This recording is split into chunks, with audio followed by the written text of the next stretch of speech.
Hello, good evening everyone. आप सभी का मैं स्वागत करता हूं आपके अपने इस YouTube channel GS by A K. Chaudhary में। देखिए, यह जो वीडियो लेक्चर है वो हमारी आगामी एग्जामिनेशन मध्य प्रदेश शिक्षक भर्ती प्रक्रिया 2024 जो कि चयन परीक्षा होनी है, हमारे अगस्त माह में होनी है, उसके लिए वेरी इंपॉर्टेंट है। इसके साथ ही अगर आप आने वाले समय में MPPSC, MPSI, RPF, SI, constable के एग्जाम आप देने जा रहे हैं तो उसके लिए भी यह वीडियो लेक्चर इंपॉर्टेंट है। आगे बढ़े उससे पहले यह जान लीजिए कि अगर आप MPPSC pre, mains, MPSI, RPF, SI, constable और एसएससी के किसी भी एग्जामिनेशन की तैयारी कर रहे हैं तो इसके लिए संस्थान से आप जुड़ सकते हैं। संस्थान के अंतर्गत वर्तमान समय में MPPSC pre plus mains, MPSI, RPF, SI, constable और इसके साथ साथ जो एसएससी के एग्जामिनेशन हैं, ये सारे एग्जामिनेशन की तैयारी कराई जा रही है। इसके ऑफलाइन बैच संस्थान में रन किए जा रहे हैं। इसके संबंध में अगर आप कोई भी अधिक जानकारी प्राप्त करना चाहते हैं तो जो कॉन्टेक्ट नंबर आपको स्क्रीन में दिखाई दे रहा है, इस पर आप हमसे बातचीत कर सकते हैं। ओके, चलिए आगे बढ़ जाते हैं और डिस्कशन कर लेते हैं हमारे आज के टॉपिक पर। देखिए, जब हम बातचीत करेंगे, क्वेश्चन आंसर पर चर्चा करेंगे, तो मेरा आग्रह है कि आपके सामने जो लाइव चैट है उस लाइव चैट में अगर आपको इस क्वेश्चन का आंसर पता है तो आप उसमें बातचीत करते हुए चल सकते हैं, उसमें अपने कमेंट छोड़ते हुए चल सकते हैं। ठीक है। भारतीय कृषि अनुसंधान परिषद के अनुसार भारत में कितने प्रकार की मिट्टियां पाई जाती हैं? क्वेश्चन कहा जा रहा है कि भारतीय कृषि अनुसंधान परिषद के अनुसार भारत में कितने प्रकार की मिट्टी पाई जाती हैं? लगाइए आंसर। ऑप्शन क्या है देख लीजिए, 4, 5, 6 या 8।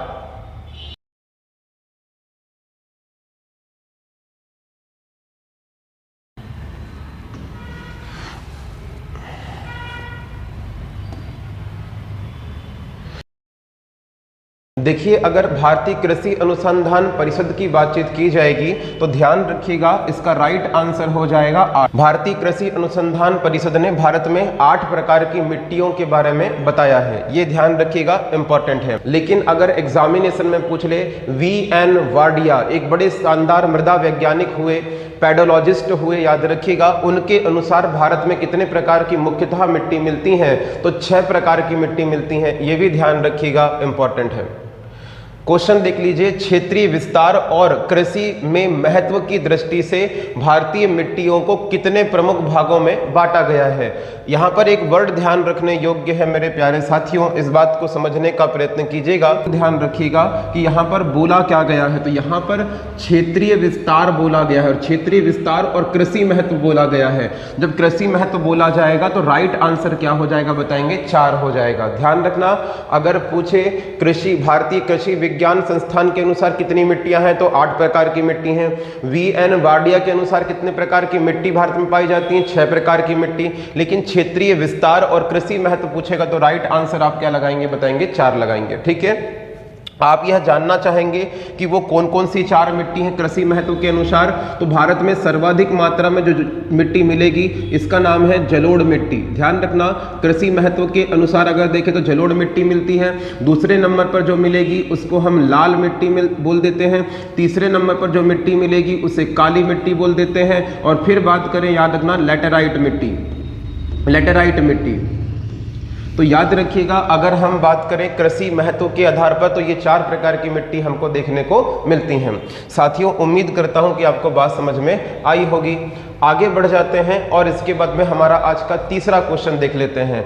तीसरा क्वेश्चन है, भारत में सर्वाधिक महत्वपूर्ण मिट्टी कौन सी है? बड़े अच्छे तरीके से पहले एक बार देख लीजिए, उसके बाद में आंसर लगाइएगा। भारत में सर्वाधिक महत्वपूर्ण मिट्टी कौन सी है? ऑप्शन है लाल, काली, जलोढ़, लैटेराइट। आप सब जानते हैं कि भारत में सबसे महत्वपूर्ण जो मिट्टी है वह, याद रखना, जलोढ़ मिट्टी है। और यह भारत में कितने % क्षेत्रफल में है? तो लगभग 43.6% क्षेत्रफल में मिलती है। जी हाँ, भारत में सर्वाधिक फैली हुई जो मिट्टी है वो जलोढ़ मिट्टी है। किसके द्वारा निर्मित होती है? तो नदियों के द्वारा निर्मित होती है, यह भी ध्यान रखिएगा। ओके, आगे बढ़ते हैं अगले क्वेश्चन की ओर।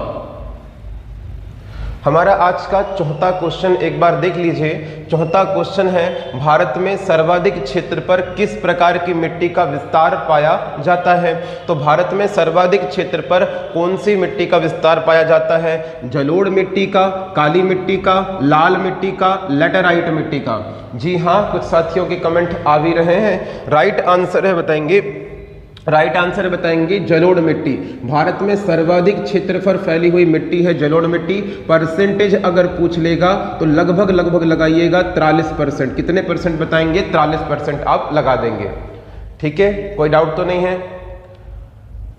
चलिए आगे बढ़ जाते हैं। हमारा आज का 5वां क्वेश्चन देख लेते हैं। 5वां क्वेश्चन देख लीजिए। क्षेत्रफल के आधार पर भारत में मिट्टियों का सही क्रम क्या होगा? तो क्षेत्रफल के आधार पर भारत में मिट्टियों का सही क्रम क्या होगा, ये हमसे क्वेश्चन पूछ रहा है। ऑप्शन देख लीजिए, जलोढ़ मिट्टी ठीक है, काली मिट्टी नहीं, इसलिए गलत हो जाएगा। इसके बाद में दूसरा ऑप्शन देखिए, जलोढ़ मिट्टी, लाल मिट्टी ठीक है, काली मिट्टी ठीक है, लैटेराइट मिट्टी ठीक है, ये ऑप्शन बिल्कुल सही होगा। तो बी ऑप्शन बिल्कुल सही है। बाकी ऑप्शन क्यों गलत हुए देख लेते हैं। लाल मिट्टी सबसे अधिक क्षेत्रफल में नहीं है, काली मिट्टी सबसे अधिक क्षेत्रफल में नहीं है। राइट आंसर क्या हो जाएगा? Option number B. ठीक है, हमारा आज का 6वां क्वेश्चन देख लीजिए। हम क्वेश्चन देख लीजिए एक बार। भारत के विभिन्न क्षेत्रों में विभिन्न प्रकार की मिट्टी पाई जाती है, इसकी मुख्य वजह क्या है, रीजन क्या है? ऑप्शन अच्छे से देखिएगा और फिर राइट आंसर लगाइएगा। जलवायु, जी हाँ। संरचना, बिल्कुल ठीक है। संरचना, उच्चावच, ठीक है। जलवायु, उच्चावच, बिल्कुल ठीक है। लेकिन चौथा ऑप्शन देखिए, जलवायु, संरचना और उच्चावच। जी हाँ, भारत में जलवायु, संरचना और उच्चावच में विविधता पाई जाती है, इसीलिए भारत की मिट्टी भी अलग अलग प्रकार की हमको देखने को मिलती है। तो राइट आंसर क्या हो जाएगा बताएंगे? ऑप्शन नंबर डी है। पक्की बात है। चलिए आगे बढ़ जाते हैं, डिस्कशन कर लेते हैं हमारे आज के 7वें क्वेश्चन पर। तटीय मैदानों में और उत्तर भारत में कौन सी उत्कृष्ट मृदा है, यानी कि कौन सी मिट्टी पाई जाती है? ऑप्शन एक बार देख लीजिए, जलोढ़ मृदा, रुक्ष यानी कि शुष्क मृदा, काली मृदा या लाल मृदा। लगाइए आंसर। जी हाँ, तटीय प्रदेश का मतलब है ये वाले प्रदेश। तटीय प्रदेश का मतलब यह प्रदेश की बातचीत चल रही है। और अगर बात करें गंगा नदी या उत्तर भारत का जो क्षेत्र है, तो उत्तर भारत का क्षेत्र हम इनकी बात कर रहे हैं। तो सीधी सी बात है, यहाँ पर कौन सी मृदा हमको देखने मिल जाएगी? तो यहाँ पर जलोढ़ मृदा देखने मिलती है। ध्यान रखना, जलोढ़ मृदा का निर्माण होता है नदी के द्वारा बहाकर लाई गई मिट्टी से। ये भी ध्यान रखिएगा, इंपॉर्टेंट है साथियों। अगले क्वेश्चन की ओर आगे बढ़ते हैं और क्वेश्चन देखते हैं हमारा आज का 8वां क्वेश्चन। 8वां क्वेश्चन क्या है हमारे पास में? नवीन जलोढ़ मृदा को अन्य किस नाम से जानते हैं? जो नवीन जलोढ़ मृदा होती है उसको किस नाम से जानते हैं? मैं यहां पर आपको इस क्वेश्चन को डिस्कस करने से पहले कुछ बातें बताना चाहूंगा।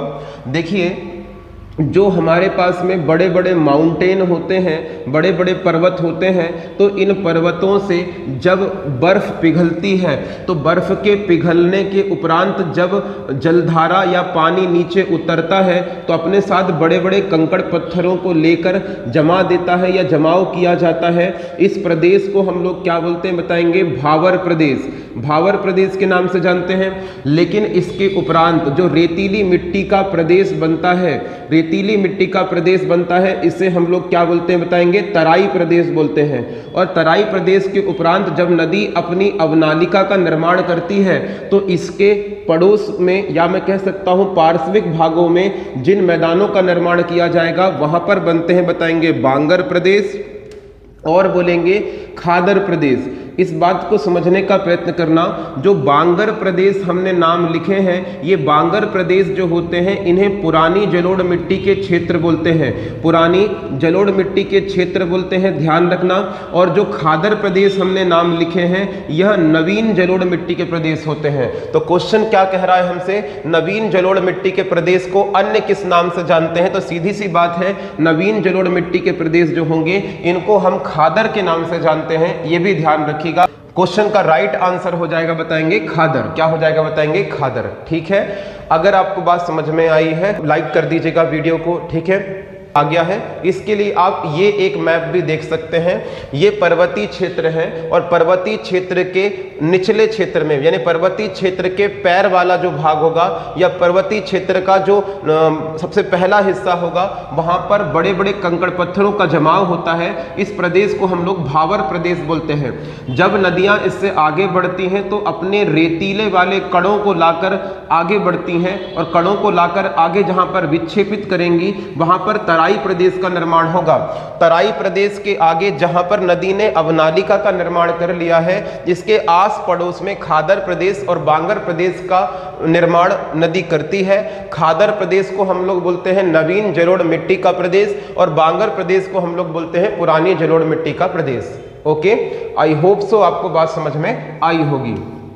आगे बढ़ते हैं हमारे आज के 9वें क्वेश्चन में। मैंने पिछले क्वेश्चन में डिस्कशन किया है, उम्मीद करता हूं इस क्वेश्चन का राइट आंसर आप कमेंट में कमेंट करेंगे। पुरानी जलोढ़ मिट्टी को अन्य किस नाम से जानते हैं? नवीन जलोढ़ मिट्टी को खादर, पुरानी जलोढ़ मिट्टी को बांगर। ठीक है, ऑप्शन क्या है बताएंगे? ऑप्शन खादर नहीं, बांगर बिल्कुल ठीक है। तो ध्यान रखिएगा, राइट आंसर हो जाएगा ऑप्शन नंबर बी। अगले क्वेश्चन की ओर बढ़ जाइए। है भारत के उत्तरी मैदान में मृदा सामान्यतः कैसे बनी है? ऑप्शन देख लीजिए, तलावचन से, तलोच्चन से, बोलेंगे स्थानीय अपचयन से या अपर्दन से। तो ये 4 ऑप्शन हैं। पहले सामान्यतः बात कर लेते हैं। जो भारत का उत्तरी क्षेत्र है वहां पर कौन सी मिट्टी मिलती है? जलोढ़ मिट्टी मिलती है। और जलोढ़ मिट्टी का निर्माण किससे होता है? तो नदियों के द्वारा जब बहाकर लाई जाएगी मिट्टी और उसका कहीं पर निक्षेप कर दिया जाएगा तो उससे किसका निर्माण होता है? जलोढ़ मिट्टी का। या फिर किसी सागरीय तट पर या समुद्र के तट पर, याद रखिएगा, समुद्र के द्वारा मिट्टी बहाकर लाई जाएगी तो उससे भी जलोढ़ मिट्टी का निर्माण होता है। ठीक है ना। अब हम बात कर लेते हैं कि क्या क्वेश्चन पूछ रहा है उत्तर भारत में। तो उत्तर भारत में नदियां ही बहाकर लाएंगी। तो नदियां जब बहाकर मिट्टी लाती हैं और इससे बड़े मैदानी क्षेत्र का निर्माण होता है तो उसे जलोढ़ मिट्टी का प्रदेश बोलते हैं। और जलोढ़ मिट्टी का प्रदेश नदियों के द्वारा निर्मित किया जाएगा तो इसे तलोच्चन के नाम से, किसके नाम से जानते हैं? तलोच्चन के नाम से जानते हैं, यह ध्यान रखिएगा। ठीक है, आगे बढ़ जाइए, अगले क्वेश्चन की ओर देख लेते हैं। अगला क्वेश्चन है हमारा 11वां क्वेश्चन है, गंगा की जलोढ़ मिट्टी की भूमि सतह से नीचे कितने क्षेत्र तक मिलती है, कितने मीटर गहराई तक हमको देखने को मिलती है, ये क्वेश्चन पूछ रहा है। तो ध्यान रखिएगा इस बात का कि जो गंगा का जलोढ़ मिट्टी का क्षेत्र है वो सतह से कितनी गहराई तक है बताएंगे? 600 मीटर की गहराई तक हमको देखने को मिल जाएगा। तो 600 मीटर की गहराई तक हमको जलोढ़ मिट्टी का क्षेत्र देखने को मिलता है। हमारा आज का 12वां क्वेश्चन है, गंगा के मैदानों की पुरानी कछारी मिट्टी। पुरानी कछारी मिट्टी मतलब होता है जलोढ़ मिट्टी। पुरानी कछारी मिट्टी या जलोढ़ मिट्टी सेम बात है, को क्या कहते हैं? तो पुरानी जलोढ़ मिट्टी को हम लोग क्या बोलते हैं? बांगर। और नई जलोढ़ मिट्टी को हम लोग क्या बोलते हैं? खादर। पुरानी पूछा है इसलिए राइट आंसर हो जाएगा ए। ठीक है, अगले क्वेश्चन की ओर बढ़िए। निम्नलिखित में से किस प्रकार की मिट्टी के लिए न्यूनतम उर्वरकता की आवश्यकता होती है? देखिए बात को समझने का प्रयत्न कीजिएगा। जो मिट्टी उपजाऊ है तो उसमें कम उर्वरकों की आवश्यकता होगी, न्यूनतम उर्वरकों की आवश्यकता होगी। तो सबसे अधिक उर्वरक मिट्टी कौन सी होती है? सबसे अधिक उर्वरक मिट्टी होती है जलोढ़ मिट्टी होती है। भारत की सबसे उर्वरक मिट्टी कौन सी है? जलोढ़ मिट्टी है। तो इसमें न्यूनतम उर्वरकों की आवश्यकता होगी। ठीक है, option number C is the right answer. अगले क्वेश्चन की ओर बढ़िए। हमारा आज का 14वां क्वेश्चन है, गंगा के मैदानों में पुरानी कछारी मिट्टी। कछारी मिट्टी पूछे या जलोढ़ मिट्टी पूछे सेम बात है। पुरानी कछारी मिट्टी को किस नाम से जाना जाता है? क्या इसे भावर प्रदेश के नाम से जानते हैं? क्या इसे बांगर प्रदेश के नाम से जानते हैं? खादर के नाम से जानते हैं या तराई प्रदेश के नाम से जानते हैं? सीधी सी बात है, पुरानी कछारी मिट्टी पूछा है तो क्या लगाएंगे आप? बांगर। Option number B. अगले क्वेश्चन की ओर बढ़िए। भारत के समस्त स्थलीय भाग का कितना % जलोढ़ मिट्टी ने ढका हुआ है?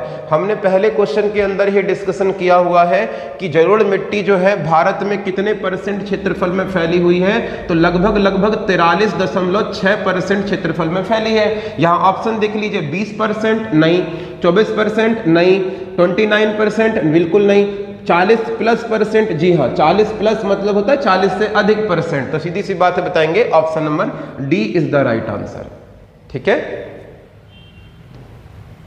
अगले क्वेश्चन की ओर आगे बढ़ते हैं। क्वेश्चन देख लीजिए, जलोढ़ मिट्टी में जब बालू के कणों और चीका की मात्रा, यहां पर ये ध्यान रखिएगा कि बालू के कण क्या होते हैं, ये आपको क्लास के अंदर समझाया गया है, उम्मीद करता हूं आपको याद होगा। जलोढ़ मिट्टी में जब बालू के कणों और चीका की मात्रा लगभग इक्वल हो जाए, बराबर हो जाती है, तो इसे किस नाम से जानते हैं? जी राइट आंसर, बहुत बढ़िया। राइट आंसर क्या है बताएंगे? दोमट मिट्टी के नाम से जानते हैं। दोमट मिट्टी वह मिट्टी होती है जब याद रखना जलोढ़ मिट्टी में किसकी मात्रा बोलेंगे? बालू के कणों, बालू के कण जो होते हैं, बालू के कण, और अगर हम बात करें चीका के जो कण होते हैं, यह बराबर हो जाएंगे। तो इसी मृदा को हम लोग क्या बोलेंगे? दोमट मृदा बोलेंगे, दोमट मिट्टी बोल देंगे। ठीक है भैया, ये ध्यान रखना। और ध्यान रखना दोमट मिट्टी सबसे अच्छी किसके लिए मानी जाएगी? तो याद रखना धान की फसल के लिए। तो दोमट मिट्टी सबसे अच्छी मानी जाती है धान की फसल के लिए। राइट आंसर इसका तो समझ रहे हैं आप, डी है ना। आगे बढ़ते हैं 17वें क्वेश्चन की ओर। भारत में पाई जाने वाली कौन सी मिट्टी क्रिटेशियस युग में दरारी उद्भेदन से निक्षेपित पदार्थ से बनी है? कहने का मतलब है क्रिटेशियस युग में जो ज्वालामुखी विस्फोटन की क्रिया हुई थी, उस क्रिया से किस मिट्टी का निर्माण हुआ है? ऑप्शन देख लीजिए, लैटेराइट मिट्टी, काली मिट्टी, क्षारीय मिट्टी और बोलेंगे बालुई मिट्टी।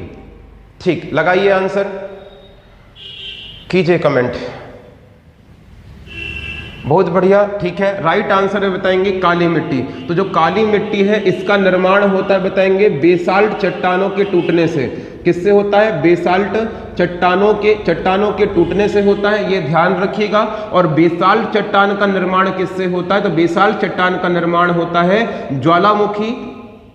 ज्वालामुखी की क्रिया से। तो ज्वालामुखी की जो क्रिया होती है उससे जो मैग्मा या लावा निर्मित होता है, उससे बेसाल्ट चट्टानों का निर्माण होता है, और बेसाल्ट चट्टानों के टूटने से काली मिट्टी का निर्माण होता है। ध्यान रखना। यहां पर आपको यह भी जानना चाहिए कि काली मिट्टी के काले होने का रीजन क्या है। तो काली मिट्टी के काले होने का रीजन है टिटेनिफेरस मैग्नेटाइट है, ये ध्यान रखिएगा। ओके, हमारे आज के 18वें क्वेश्चन पर बातचीत कर लेते हैं। हमारा 18वां क्वेश्चन है, निम्न में से कौन सी मिट्टी प्रायद्वीपीय भारत में अधिकतम क्षेत्रफल में पाई जाती है? दोस्तों इस क्वेश्चन को बहुत ही एहतियात से कंप्लीट कीजिएगा, क्योंकि ये क्वेश्चन हमारे एग्जामिनेशन में बहुत बार आता है और थोड़ी सी भाषा में परिवर्तन करके लाता है। अगर प्रायद्वीपीय भारत में अधिकतम क्षेत्र में मिट्टी पूछेगा तो सीधी सी बात है राइट आंसर क्या हो जाएगा? काली मिट्टी हो जाएगा। लेकिन अगर क्वेश्चन इस प्रकार से पूछ लिया जाए प्रायद्वीपीय भारत का प्रमुख या की प्रायद्वीपीय भारत की प्रमुख क्षेत्रीय मिट्टी कौन सी? तो लाल मिट्टी हो जाएगी, ध्यान रखना।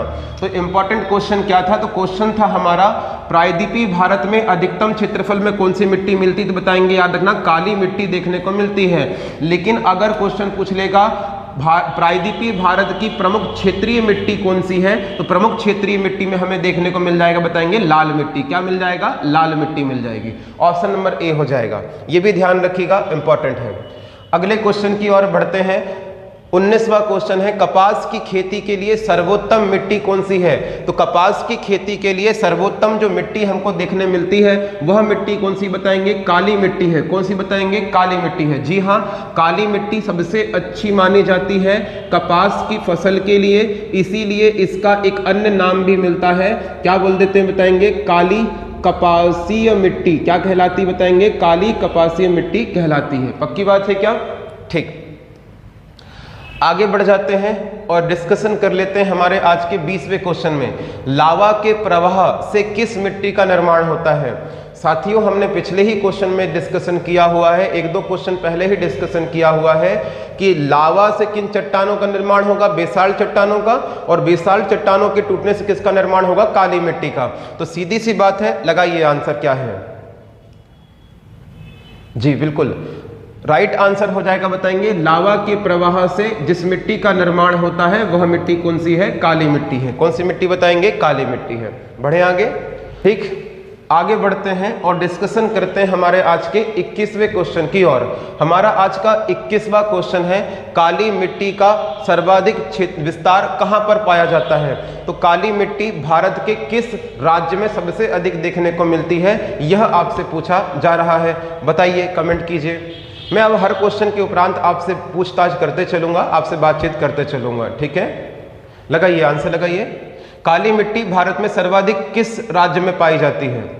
जी, राइट आंसर आपका आ रहा है, क्योंकि आपने क्लास में पढ़ा हुआ है। तो राइट आंसर बताएंगे महाराष्ट्र। बहुत बढ़िया साथियों, राइट आंसर क्या बताएंगे? महाराष्ट्र। तो काली मिट्टी सबसे अधिक कहां मिलती है? हमें महाराष्ट्र राज्य में मिलती है। अगला क्वेश्चन देख लीजिए, रेंगुड़ मृदा किसकी कृषि के लिए सर्वाधिक उपयुक्त मानी जाती है? रेंगुड़ मृदा का मतलब होता है काली मिट्टी। काली मिट्टी को ही हम क्या बोलते हैं? रेंगुड़ मृदा बोलते हैं। काली जो मिट्टी होती है, याद रखिएगा, इसे ही हम लोग क्या बोलते हैं बताएंगे?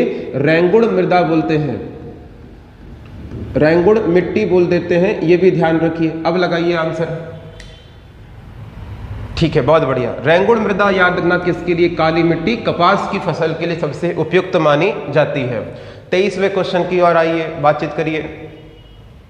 निम्नलिखित में से कौन सी मिट्टी जैव पदार्थों से भरपूर है? अरे जो जैव पदार्थों से भरपूर होगी वही मिट्टी तो याद रखना हमारे लिए उपयुक्त मानी जाएगी। तो याद रखना, जैव पदार्थों से भरपूर अगर पूछेगा तो याद रखना राइट आंसर क्या जाएगा? राइट आंसर जाएगा काली मिट्टी। जी हाँ, जैव पदार्थों से भरपूर जो मिट्टी है वो काली मिट्टी है। काली मिट्टी को हम लोग क्या बोलते हैं? रेंगुर मिट्टी बोलते हैं। कपास के लिए यह उपयुक्त मानी जाएगी। महाराष्ट्र राज्य में फैली हुई है और ध्यान रखना बेसाल्ट चट्टानों के टूटने से निर्मित हुई है। ठीक है,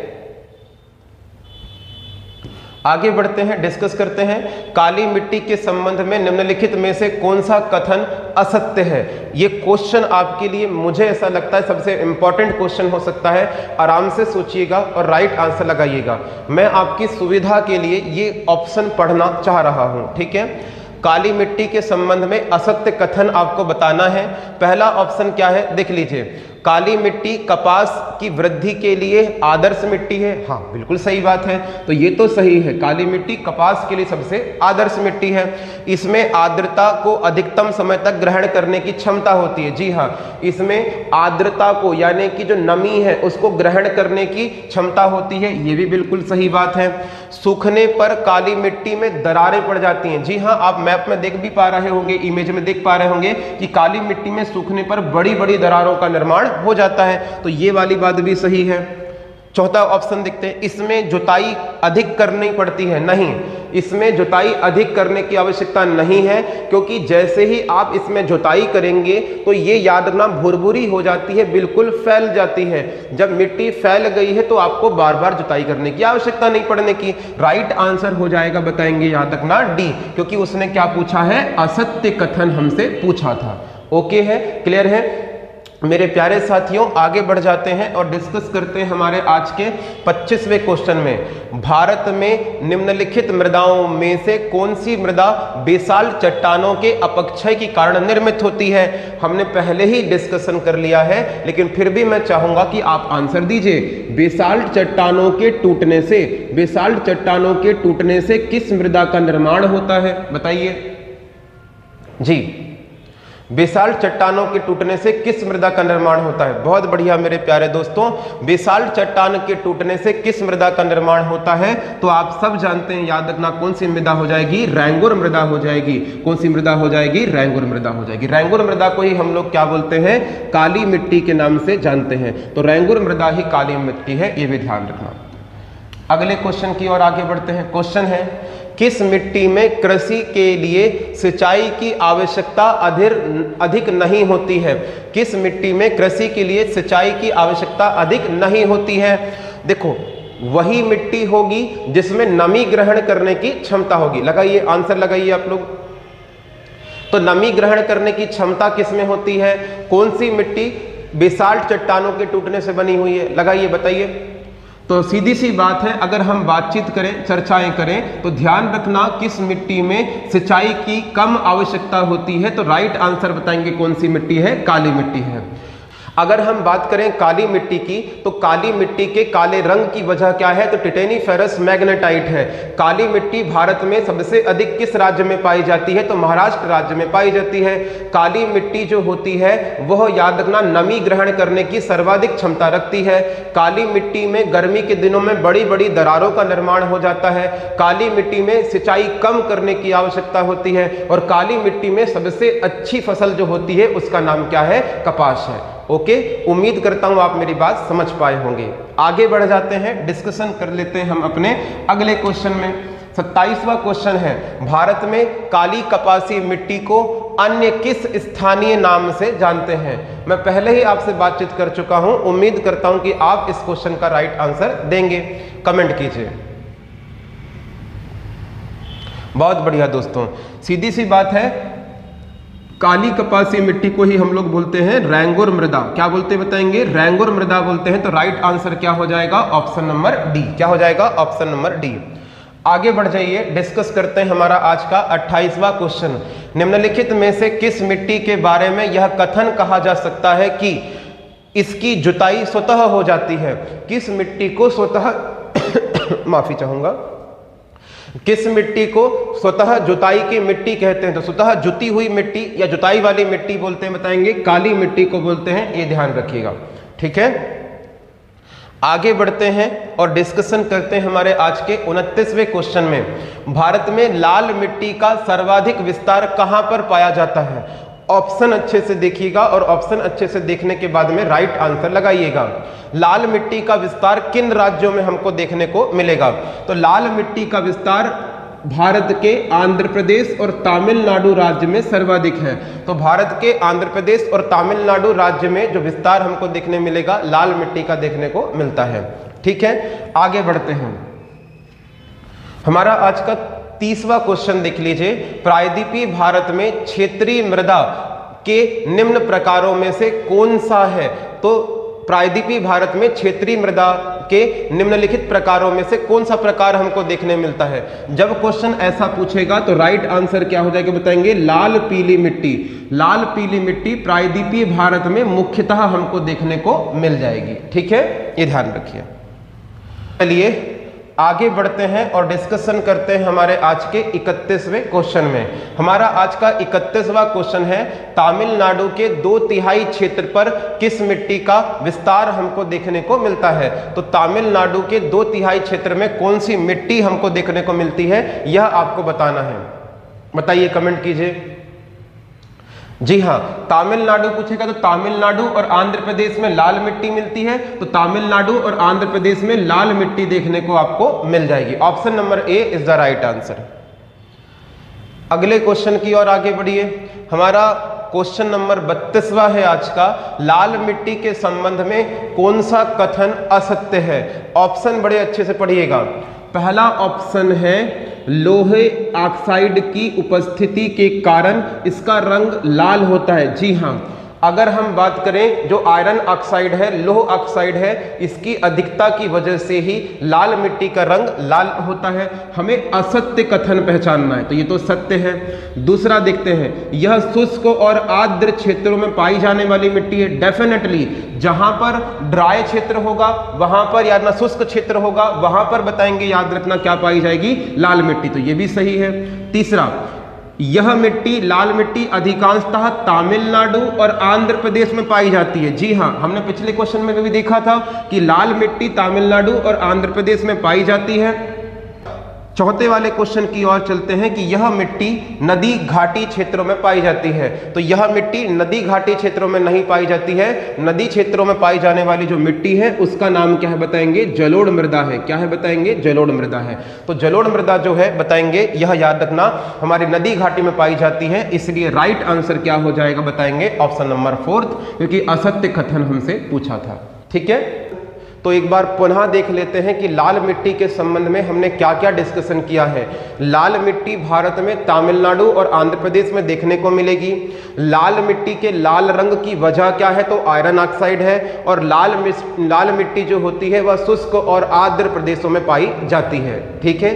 आगे बढ़ते हैं, हमारा आज का 33वां क्वेश्चन है। माफी चाहता हूं, ये मिसप्रिंट है दोस्तों, ये 33वां क्वेश्चन है। लेटेराइट मिट्टी महत्वपूर्ण रूप से पाई जाती है। तो लेटेराइट मिट्टी भारत में कहां पर पाई जाती है ये आपको बताना है। तो लेटेराइट मिट्टी क्या मालाबार के तट में पाई जाती है, कोरोमंडल के तट में पाई जाती है, बुंदेलखंड में पाई जाती है या बघेलखंड में पाई जाती है, ये आपसे पूछा जा रहा है।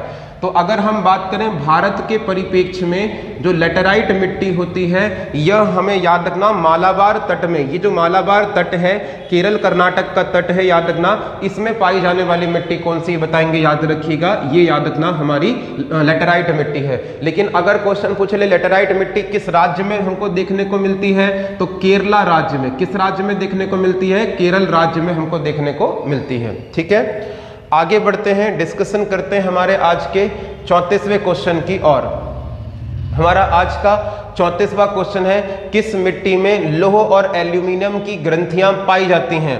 तो क्वेश्चन पूछ रहा है लौह और एल्यूमिनियम की ग्रंथि जो हमको देखने मिलती है, क्या वह मिट्टी काली मिट्टी है, क्या वह जलोढ़ मिट्टी है, क्या वह लाल मिट्टी है, क्या वह लेटेराइट मिट्टी है। तो सीधी सी बात है, याद रखना कौन सी मिट्टी मिलेगी, लेटेराइट मिट्टी हमको देखने को मिल जाएगी। ठीक है, तो लेटेराइट मिट्टी में लोहे और एल्यूमिनियम की अधिकता पाई जाती है। अगले क्वेश्चन की ओर आगे बढ़ते हैं, डिस्कशन कर लेते हैं। लेटेराइट मिट्टी का प्राधान्य क्षेत्र कौन सा है। तो लेटेराइट मिट्टी का प्रधान क्षेत्र, क्या यह क्षेत्र मालाबार है, क्या यह क्षेत्र कोरोमंडल है, क्या यह क्षेत्र बुंदेलखंड का पठार है, क्या यह बघेलखंड का पठार है। हमने पिछले ही क्वेश्चन में डिस्कशन किया हुआ है, लेटेराइट मिट्टी मुख्यतः मालाबार के तट में पाई जाती है। राज्य पूछेगा तो केरला लगा दीजिएगा, कोई दिक्कत नहीं होनी चाहिए आपको। हमारा आज का 36वां क्वेश्चन देख लीजिए। 36वां क्वेश्चन है, भारत में निम्नलिखित में से कौन सी मृदा समूह लोहे की अतिरिक्तता होने की वजह से अनउर्वरक होता जा रहा है। यानी कि वह कौन सी मिट्टी है जिसमें लोहे की मात्रा ज्यादा होने की वजह से वह अनउर्वरक होती जा रही है, उसमें उर्वरकता की मात्रा कम होती जा रही है। ऑप्शन देख लीजिए, मरुस्थलीय बालू, इसमें लोहे की मात्रा नहीं होती है। जलोढ़क मिट्टी नहीं, बोलेंगे पेडोजोलिक मिट्टी बिल्कुल नहीं। लेटेराइट मिट्टी, जी हाँ, इसमें लोहे की अधिकता होने की वजह से यह अनउर्वरक मिट्टी होती जा रही है, ये ध्यान रखना भैया। ठीक है, आगे बढ़ते हैं, 37वां क्वेश्चन देख लेते हैं। निम्नलिखित में से कौन सी मिट्टी सूख जाने पर ईंट की तरह कठोर और गीली होने पर दही की तरह मुलायम हो जाती है। ये क्वेश्चन आपको क्लास के अंदर भी पढ़ाया गया है, मैं उम्मीद करता हूं कि आप इसका राइट आंसर लगा पाएंगे। लगाइए आंसर। ऑप्शन देख लीजिएगा, ऑप्शन है लेटेराइट, काली, लाल और जलोढ़। ठीक, बताइए। ठीक, अगर हम बात करें तो याद रखना सूखने पर ईंट की तरह हो जाना और कठोर हो जाना, और गीली होने पर दही की तरह मुलायम हो जाना, ये राइट आंसर कौन सी हो जाएगी बताएंगे, लेटेराइट मिट्टी हो जाएगी, यह भी ध्यान रखिएगा। आगे बढ़ जाते हैं, हमारा आज का 38वां क्वेश्चन है, निम्नलिखित में से कौन सा कथन असत्य है। बहुत ही अच्छी तरह से समझने का प्रयत्न करना। असत्य कथन पूछ रहा है, गलत कथन पूछ रहा है। देखिए, लेटेराइट मिट्टी सामान्यतः अधिक वर्षा वाले क्षेत्र में पाई जाती है। जी हाँ, बिल्कुल, ये अधिक वर्षा वाले क्षेत्र में पाई जाएगी। यह एक क्षारीय मृदा है, नहीं नहीं नहीं, ये तो असत्य बात बोल रहे हैं। यह एक क्षारीय नहीं, यह एक अम्लीय मृदा है। अम्लीय मृदा है तो सीधी सी बात है, राइट आंसर क्या हो जाएगा, बी हो जाएगा। इसके बाद में याद रखना, इस मिट्टी में मुख्यतः मोटे अनाज की कृषि की जाती है, बिल्कुल ये भी सही है। और इस मिट्टी में चाय की कृषि की जाती है, यह भी सही है। तो ध्यान रखना, राइट आंसर क्या हो जाएगा इस क्वेश्चन का, बी हो जाएगा। तो लेटेराइट मिट्टी से हमने क्या सीखे कि यह अधिक वर्षा वाले क्षेत्र में पाई जाएगी, यह मुख्यतः अम्लीय मिट्टी है, इसमें याद रखना मोटे अनाज जैसे कि ज्वार, बाजरा, मक्का, इनकी फसलें की जाती है, इनकी कृषि की जाती है। और साथ में अगर हम देखें तो याद रखना इसमें कृषि जो होती है, इसमें चाय की कृषि भी की जाती है। आगे बढ़े तो अगर हम बात करें तो इसमें मुख्यतः चाय की कृषि भी की जाती है। ओके, आगे बढ़ते हैं, डिस्कशन करते हैं हमारे आज के हमारा 39वां क्वेश्चन देख लेते हैं। हमारा 39वां क्वेश्चन है, निम्नलिखित में से कौन सा कथन असत्य है। असत्य कथन पहचानना है। पहली बात तो ये ध्यान रख लीजिए, पहला ऑप्शन है लेटेराइट मिट्टी में सिलिका की मात्रा अधिक होती है। नहीं, इसमें सिलिका की मात्रा अधिक नहीं होती है, ये ध्यान रखना। यह सूख जाने पर ईंट की तरह कठोर हो जाती है, ठीक है। इस मिट्टी में लोहा और एल्यूमिनियम की मात्रा अधिक होती है, बिल्कुल ठीक है। यह कम उर्वरक मिट्टी है, बिल्कुल ठीक बात है, तो ये भी ठीक है। असत्य कथन कौन सा हो जाएगा? ऑप्शन नंबर ए हो जाएगा, ठीक है। अगले क्वेश्चन की ओर आगे बढ़ते हैं, डिस्कशन करते हैं हमारा आज का 40वां क्वेश्चन। हमारा आज का 40वां क्वेश्चन देख लीजिए। 40वां क्वेश्चन है, भारतीय कृषि एवं अनुसंधान परिषद के अनुसार भारत की लगभग कितने % भूमि मृदा अपरदन की समस्या से प्रभावित है? तो मृदा अपरदन की जो समस्या है उससे प्रभावित है 30% नहीं, 40% बिल्कुल नहीं, 50% बिल्कुल नहीं, 60%। जी हाँ, भारत की जो 60% मृदा है वह याद रखना मृदा अपरदन की समस्या से प्रभावित है, ठीक है। हमारा आज का 41वां क्वेश्चन देख लीजिए, मोस्ट इंपॉर्टेंट क्वेश्चन है। धान की खेती के लिए सर्वाधिक आदर्श मिट्टी कौन सी पाई जाती है? आराम से सोचिएगा और सोचने के उपरांत बताइएगा। धान की खेती के लिए सबसे आदर्श मिट्टी कौन सी होती है? तो धान की फसल के लिए सबसे आदर्श मिट्टी होती है जलोढ़ मृदा। जलोढ़ मृदा को ही हम लोग क्या बोल देंगे? दोमट मिट्टी बोल देंगे। क्या बोल देंगे? दोमट मिट्टी बोल देते हैं, ये ध्यान रखना। तो जलोढ़ मृदा की बात करें, दोमट मिट्टी की बात करें, सबसे आदर्श मिट्टी पाई जाती है, ठीक है। आगे बढ़िए। निम्नलिखित में से किस राज्य में लेटेराइट मिट्टी सबसे अधिक पाई जाती है? तो लेटेराइट मिट्टी की अगर बातचीत करेगा तो आपको पता होना चाहिए, जो मालाबार का तट है, जो हमारा ये पश्चिमी तट है, पश्चिमी तट में जो मालाबार का तट है यहाँ पर लेटेराइट मिट्टी अधिक मिलती है। और मालाबार तट में जो राज्य है बताएंगे, याद रखना वो कौन सा है? केरल और कर्नाटक। तो राइट आंसर क्या बनेगा? केरल कर्नाटक। यहाँ पर कर्नाटक दिया नहीं है, इसलिए राइट आंसर क्या हो जाएगा? केरला हो जाएगा, ठीक है। अगले क्वेश्चन की ओर आगे बढ़ते हैं। हमारा आज का 43वां क्वेश्चन है, मृदा अपरदन रोका जा सकता है। मृदा अपरदन को हम कैसे रोक सकते हैं? मृदा अपरदन आप लोग समझते होंगे, जब मिट्टी याद रखना टूट फूट कर या खिसल कर एक स्थान से दूसरे स्थान पर पहुंच जाती है तो इसे मृदा अपरदन बोलते हैं। ये वर्तमान में भारत की सबसे बड़ी समस्याओं में से एक समस्या हमको देखने को मिल रही है। तो मृदा अपरदन कैसे रोक सकते हैं? तो अति चराई करके, अति चराई अगर आप करोगे तो इससे मृदा अपरदन की समस्या और बढ़ेगी, कम नहीं होगी, बढ़ेगी। हमको बोल रहा है कि रोकना कैसे है? तो अति चराई से तो बढ़ती है, वनस्पति उन्मूलन से। अरे भाई, पेड़ पौधे काटोगे, वनस्पति काटोगे तो इससे मृदा अपरदन तो और बढ़ेगी ना, कम थोड़ी ना होगी यार। वन रोपण के द्वारा, जी हाँ, अगर आप ज्यादा से ज्यादा पेड़ लगा देते हैं तो इससे पेड़ों की जड़ें जो होती है मिट्टी को पकड़ कर रखती हैं, और जब पेड़ों की जड़ें मिट्टी को पकड़ कर रखेंगी तो मृदा अपरदन कम हो जाएगा। राइट आंसर ये वाला हो जाएगा। पक्षियों की संख्या में वृद्धि करके, नहीं, पक्षियों की संख्या में वृद्धि करोगे तो इससे कोई फर्क नहीं पड़ने का, इससे कोई फर्क नहीं है, इससे कोई फर्क नहीं है। राइट आंसर बताएंगे, याद रखना सी है, ठीक, बहुत बढ़िया यार, ठीक है। आगे बढ़ते हैं, चर्चा करते हैं हमारी रैंगुड़ मिट्टी। रैंगुड़ जो मिट्टी है इसका दूसरा नाम क्या है? तो हमने पहले ही स्टार्टिंग से बातचीत करते हुए आ रहे हैं कि जो रैंगुड़ मृदा होती है इसका ही नाम क्या है बताएंगे? काली मिट्टी। क्या है बताएंगे? काली मिट्टी। तो रैंगुड़ मृदा को ही काली मिट्टी कहा जाता है। अगले क्वेश्चन की ओर बढ़ जाइए। रैंगुड़ मृदा मिट्टी सबसे अधिक किस राज्य में पाई जाती है? तो जो रैंगुर मृदा होती है, काली मिट्टी होती है, हम सब जानते हैं कि ये महाराष्ट्र राज्य में पाई जाती है, ठीक है। आगे बढ़ जाइए दोस्तों, अगले क्वेश्चन की ओर। 44वां क्वेश्चन है, निम्नलिखित अपरदन के प्रकारों में से किसके कारण चंबल के खड्ड का निर्माण होता है? मैं उम्मीद करता हूं ऐसा कि आप लोग ये बोल रहे होंगे कि सर बहुत ज़्यादा स्पीड से चल रहे हैं, हमें मैसेज करने का, हमें आंसर देने का समय नहीं दे रहे हैं। तो मेरे प्यारे दोस्तों, मेरा आग्रह स्वीकार कीजिए, आप कमेंट करते चलिए। आपको अगर बनता है आंसर तो आप ए लिख दीजिए, बी लिख दीजिए। जब तक मैं क्वेश्चन पढ़ रहा हूं तो आपको जो समझ में आता है, ए बी सी जो भी समझ में आता है आप लिख दिया करें।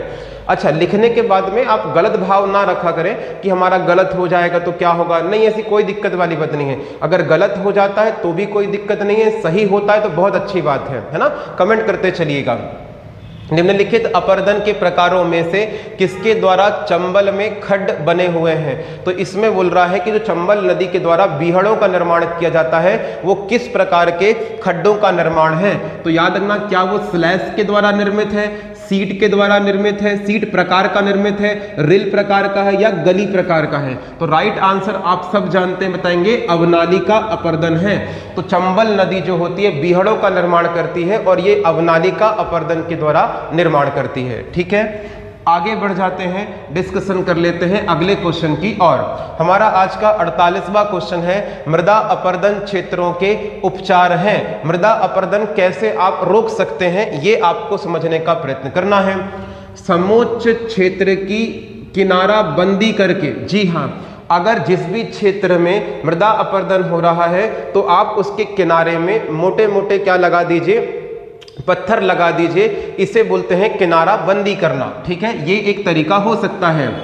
भू उपयोग का विनिमय करके, जी हाँ, जो भू उपयोग है उसका विनिमय कीजिए। जो वहां पर फसलें आदर्श रूप से हो सकती हैं उनका आप प्रयोग कीजिए और वो लगाइए, मृदा अपरदन कुछ मात्रा में कम हो जाएगा। वनों की कटाई करके, अरे भाई साहब वनों की कटाई करोगे तो मृदा अपरदन तो और बढ़ेगा, कम थोड़ी ना होगा। तो सीधी सी बात है, राइट आंसर क्या हो जाएगा, 1 और 2। तो ऑप्शन देख लीजिए, ऑप्शन नंबर बी है 1 और 2। ठीक, समझ पा रहे हैं? चलिए आगे बढ़ जाते हैं और अगले क्वेश्चन की ओर डिस्कस कर लेते हैं। किस प्रकार की मिट्टी में कार्बनिक पदार्थों की अधिकता होती है? हम इसके पहले भी डिस्कशन कर चुके हैं, आई होप सो आप लोगों को याद होगा। तो याद रखना, कार्बनिक पदार्थों की जो अधिकता देखने मिलती है यह हमें काली मिट्टी में देखने को मिल जाती है। तो काली मिट्टी में जैव पदार्थों की अधिकता देखने को मिलती है। 51वें क्वेश्चन की ओर लीजिए, निम्नलिखित राज्यों में से किसमें भारत की सबसे बड़ी अंतर्देशीय लवणीय मिट्टी देखने को मिलती है? तो वो बोल रहा है कि समुद्र के तट पर लवणीय मिट्टी नहीं, समुद्र के किनारों के अलावा ऐसे कौन से क्षेत्र हैं जहां पर लवणीय आर्द्र भूमि पाई जाती है? तो क्या गुजरात में मिलती है? नहीं, गुजरात में तो समुद्र का तट लगता है। हरियाणा में बिल्कुल नहीं, मध्य प्रदेश में बिल्कुल नहीं, Rajasthan is the right answer. तो राजस्थान में हमें लवणीय आर्द्र भूमि देखने को मिलती है। केवलादेव राष्ट्रीय उद्यान इसी के निकट है जहां पर साइबेरियन जो सारस है उनका आगमन होता है। ठीक है, आगे बढ़िए। निम्नलिखित में से किसका संबंध सफेद नमक से है जो शुष्क मौसम के दौरान कुछ क्षेत्रों की भूमि में आच्छादित कर लेता है? तो ऑप्शन देख लीजिए, अर्ग, रेह, रैंगुर, ऊसर। लगाइए आंसर। ठीक है, बहुत बढ़िया, राइट आंसर हो जाएगा option number B, option number B. ठीक है, चलिए आगे बढ़ जाते हैं, डिस्कशन कर लेते हैं हमारे आज के 53वें क्वेश्चन में। महाराष्ट्र में सर्वाधिक मात्रा में पाई जाने वाली उपलब्ध मृदा कौन सी है? तो महाराष्ट्र में सर्वाधिक मात्रा में जो पाई जाने वाली जो मृदा है इसका नाम हम पहले ही पढ़ चुके हैं। राइट आंसर क्या है बताएंगे, काली मिट्टी। क्या है बताएंगे, काली मिट्टी है, ये ध्यान रखना। अगले क्वेश्चन की ओर आगे बढ़ते हैं। क्षेत्रफल के आधार पर भारत में कौन सी मिट्टी का सही क्रम है? तो मिट्टियों का सही क्रम हमको बताना है। हम डिस्कस कर चुके हैं कि भारत में सर्वाधिक क्षेत्रफल में कौन सी मिट्टी मिलती है? तो जलोढ़ मिट्टी मिलती है। जलोढ़ के बाद में कौन सी मिलेगी? लाल मिट्टी मिलेगी। लाल के बाद में हमें काली मिट्टी मिलेगी और काली के बाद में हमें लैटेराइट मिट्टी देखने को मिलती है। तो लैटेराइट मिट्टी भी देखने को मिलती है। ऑप्शन देख लीजिए कहां पर ये क्रम है। काली मिट्टी बिल्कुल नहीं, लाल मिट्टी बिल्कुल नहीं, जलोढ़ मिट्टी ठीक है, लाल मिट्टी ठीक है, ये काली मिट्टी दे दिया इसलिए गलत हो जाएगा। जलोढ़ मिट्टी, लाल मिट्टी, काली मिट्टी, लैटेराइट मिट्टी। Option number C is the right answer. ठीक, बहुत बढ़िया दोस्तों। इस तरह से अगर आप बने रहते हैं, इस तरह से आप अगर पढ़ाई करते हैं तो मैं आपसे वादा कर रहा हूं कि आपकी सफलता आपसे दूर नहीं है। दोस्तों शुरुआत में विद्यार्थी बहुत सारे आए होंगे, बहुत सारे आते भी हैं फिर चले जाते हैं, तो वो आने जाने वालों को छोड़ दीजिए। आप डेडिकेशन से तैयारी करिए, आपके लिए ही वीडियो बनाया जा रहा है जो ढंग से इसका उपयोग कर पा रहे हैं। ठीक है, ईमानदारी से पढ़िए, अच्छे से पढ़िए, कोई दिक्कत नहीं है, मेहनत पर भरोसा रखिए, आपको आपकी सफलता मिलेगी। ठीक है, आगे बढ़ते हैं दोस्तों, हमारे अगले क्वेश्चन की ओर चलते हैं। हमारा आज का 55वां क्वेश्चन है, भारत में निम्नलिखित मृदाओं में से कौन सी बेसाल्ट चट्टानों के अपक्षय के कारण निर्मित होती है? तो बेसाल्ट चट्टानों से अगर पूछेगा कौन सी मिट्टी बनती है, तो बेसाल्ट चट्टानों से बनने वाली जो मिट्टी है दोस्तों, ध्यान रखना वह कौन सी मिट्टी है बताएंगे, काली मिट्टी है। और काली मिट्टी को ही हम लोग क्या बोल देते हैं, रैंगुर मिट्टी बोल देते हैं, रैंगुर मिट्टी बोल देते हैं। ठीक है यार, ठीक। आगे बढ़ जाते हैं दोस्तों, ध्यान रखिएगा, भारत में सर्वाधिक क्षेत्र पर किस प्रकार की मिट्टी का विस्तार है। आप पहले ही पढ़ चुके हैं, भारत में सर्वाधिक क्षेत्र पर जो मिलेगी बताएंगे, जलोढ़ मिट्टी मिलेगी कितने परसेंट पर, तो लगभग 43% आपको देखने को मिल जाएगा। आगे बढ़ जाते हैं, क्वेश्चन देख लेते हैं, काली मिट्टी के संबंध में निम्न में से कौन सा कथन असत्य है। तो काली मिट्टी के संबंध में असत्य कथन आपको पहचानना है, काली मिट्टी के संबंध में असत्य कथन आपको पहचानना है। क्या ऑप्शन है देख लीजिए, इसमें जुताई की अधिक आवश्यकता होती है, नहीं, हमने पहले भी डिस्कशन किया हुआ है, काली मिट्टी में जुताई की आवश्यकता नहीं होती है, ज्यादा ध्यान रखना। सूखने पर इसमें दरारें पड़ जाती हैं, बिल्कुल सूखने पर इसमें दरारें पड़ जाती हैं, तो सत्य बात है। इसमें आर्द्रता को अधिक समय तक ग्रहण करने की क्षमता होती है, बिल्कुल सही बात है। काली मिट्टी में कपास की वृद्धि के लिए सबसे अच्छी मानी जाती है, बिल्कुल सही बात है। तो राइट आंसर क्या हो जाएगा बताएंगे, याद रखना, असत्य कथन पूछा है तो ऑप्शन नंबर ए हो जाएगा। ठीक है भैया, अगले क्वेश्चन की ओर आगे बढ़ जाइए। हमारा आज का 59वां क्वेश्चन देख लीजिए, भारतीय कृषि अनुसंधान परिषद के अनुसार भारत में कितने प्रकार की मिट्टी हमको देखने को मिलती हैं। भारतीय कृषि अनुसंधान परिषद के अनुसार भारत में 8 प्रकार की मिट्टी देखने को मिलती हैं। ठीक है, अगले क्वेश्चन की ओर आगे बढ़िए, जलोढ़ मिट्टी में रेत के कण पाए जाने पर क्या नाम दिया जाता है। तो अगर जलोढ़ मिट्टी में रेत के कण पाए जाएंगे तो उसे हम किस नाम से जानेंगे, लोम मिट्टी, कल्लर मिट्टी, खंजर मिट्टी, या इनमें से कोई नहीं। लगाइए आंसर। ठीक, नहीं, गलत आंसर आ रहे हैं आपके। राइट आंसर हो जाएगा बताएंगे लोम मिट्टी। कौन सी हो जाएगी बताएंगे, लोम मिट्टी हो जाएगी, यह ध्यान रखना। ठीक है, आगे बढ़ते हैं और डिस्कशन करते हैं हमारे आज के 61वें क्वेश्चन पर। कौन सी मिट्टी में सैकड़ों वर्षों से कृषि कार्य बिना अधिक खाद दिए हुए चलता आ रहा है। तो ज्यादा आपको खाद देने की आवश्यकता नहीं पड़ी और आप विधिवत कृषि करते हुए आ रहे हैं। लाल मिट्टी नहीं, इसमें तो उर्वरकों की आवश्यकता होती है। केवल काली मिट्टी कहना अनुचित हो जाएगा, तो ये भी गलत हो जाएगा, ध्यान रखना। काली और कछारी मिट्टी, जलोढ़ मिट्टी, बिल्कुल सही आंसर है, काली और कछारी मिट्टी इज द राइट आंसर। ठीक है भैया, आगे बढ़ जाइए। हमारा आज का 62वां क्वेश्चन है, क्षेत्रफल के आधार पर भारत की मिट्टियों का सही अवरोही क्रम क्या होगा। तो हम शायद ये तीसरी बार डिस्कस कर रहे हैं, तो सीधी सी बात है, पहले कौन सी मिलेगी, जलोढ़ मिट्टी, फिर लाल मिट्टी, फिर काली मिट्टी, फिर लैटेराइट मिट्टी, ये ध्यान रखना, सी ऑप्शन हो जाएगा। आपके मन में एक बात आ रही होगी कि सर एक ही क्वेश्चन को 2-3 बार क्यों डाला जा रहा है।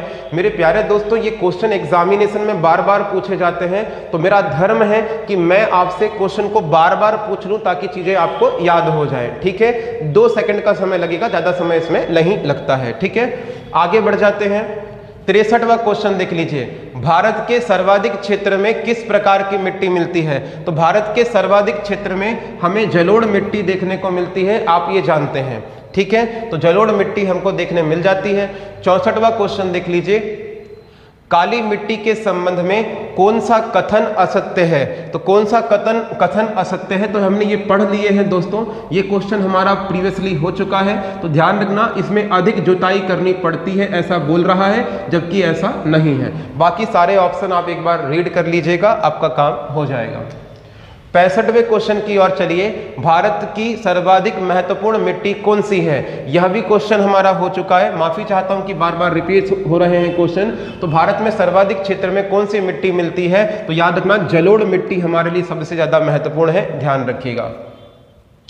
66वें क्वेश्चन की ओर चलिए, निम्नलिखित में से कौन सी मिट्टी जैव पदार्थों से भरपूर है। तो जैविक पदार्थों से भरपूर मिट्टी अगर आपसे पूछ लेगा तो सीधी सी बात आपके बताएंगे काली मिट्टी। कौन सी बताएंगे, काली मिट्टी। तो काली मिट्टी जो है वो जैव पदार्थों से भरपूर मिट्टी मानी जाती है। ठीक है, आगे बढ़ जाइए, डिस्कशन कर लेते हैं 68 क्वेश्चन में रैंगुर मृदा। यहाँ पर थोड़ी सी अशुद्धि है दोस्तों, ध्यान रखिएगा, ये रैंगुर है, रैंगुर मृदा किसकी कृषि के लिए सबसे अच्छी मानी जाती है। तो रैंगुर मृदा, जिसको हम काली कपासी मिट्टी भी बोलते हैं, यह कपास की फसल के लिए सबसे अच्छी मानी जाती है। तो राइट आंसर हो जाएगा कपास के लिए। किसके लिए हो जाएगा, कपास के लिए। आगे बढ़ जाइए, 69वां क्वेश्चन देख लीजिए। हमारा आज का 69वां क्वेश्चन है, भारतीय कृषि अनुसंधान परिषद के अनुसार भारत में कितने प्रकार की मिट्टी मिलती हैं? तो आप सब जानते हैं कृषि अनुसंधान परिषद के अनुसार भारत में जो मिट्टी मिलती है वो 8 प्रकार की मिलती हैं। यह भी आपने क्वेश्चन डिस्कस किया हुआ है। 70वां क्वेश्चन देख लीजिए, काली मिट्टी का विस्तार भारत में सबसे अधिक कहां पर देखने मिलता है? तो काली मिट्टी का विस्तार भारत में सबसे अधिक महाराष्ट्र राज्य में देखने को मिलता है। मेरे प्यारे दोस्तों, उम्मीद करता हूं कि यह 70 क्वेश्चन भले ही आप इसको 1 से 2 बार पढ़िएगा, लेकिन ये आपके एग्जामिनेशन के लिए वेरी वेरी इंपॉर्टेंट क्वेश्चन है। आपसे मैं वादा करता हूं कि इसके इर्द गिर्द ही आपसे एग्जामिनेशन में क्वेश्चंस पूछे जाएंगे। अच्छे से पढ़िएगा, रीड करिएगा, कोई डाउट रह जाए तो कमेंट कर दीजिएगा, आपकी कमेंट का समाधान कर दिया जाएगा। ओके, आज के लिए बस इतना ही, मिलते हैं अगले वीडियो लेक्चर में। जय हिंद, जय भारत।